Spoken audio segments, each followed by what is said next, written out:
ஓடுற ட்ரெயினை பாதி வெளியில நிறுத்துறாங்க ஒரு கிரிக்கெட் பிளேயருக்காக. Australian journalist Peter Roebuck India வந்திருந்தப்போ ஷிம்லா டு டெல்லி ட்ரெயின்ல டிராவல் பண்றாரு. அப்போ ஒரு ஸ்டேஷன்ல ட்ரெயின் நிக்குது, ட்ரெயின்ல இருக்கிற எல்லாரும் கீழே இறங்கி ஓடுறாங்க. அதை பார்த்து ஒன்னும் புரியாத பீட்டர் அங்க இருந்தவங்கள்ட்ட வாட்ஸ் ஹேப்பனிங் அப்படின்னு கேட்கிறாரு. அந்த கூட்டத்துல இருந்த ஒருத்தர், சார் சச்சின் 98 நாட் அவுட் அப்படின்னு சொல்லிட்டு அங்கேருந்து ஓடுறாரு. ஆமா, அப்போ லைவ்ல நடந்துட்டு இருந்த மேட்ச்ல சச்சின் 98 நாட் அவுட் கிரீஸ்ல இருக்கிறாரு. அவர் செஞ்சுரி போடுறத பாக்குறதுக்குன்னு ட்ரெயின் அந்த ஸ்டேஷன்ல நிப்பாட்டுறாங்க. ட்ரெயின்ல இருந்த passengers, loco pilot, station master, railway police எல்லாருமே டிவி முன்னாடி குமிஞ்சிடுறாங்க.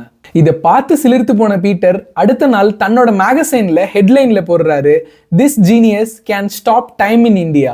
உண்மையிலே எவ்வளோ பெரிய லெகசி. சோஷியல் மீடியாவே இல்லாத அந்த டைம்ல இவ்வளோ பெரிய ஃபேன் பேஸ் கிரியேட் பண்ண முடிஞ்ச ஒரே கிரிக்கெட்டர் அது சச்சின் தான். உங்க லைஃப்ல சச்சினோட மறக்க முடியாத இன்னிங்ஸ் எது அப்படிங்கிறத கமெண்ட்ஸ்ல ஷேர் பண்ணிக்கோங்க.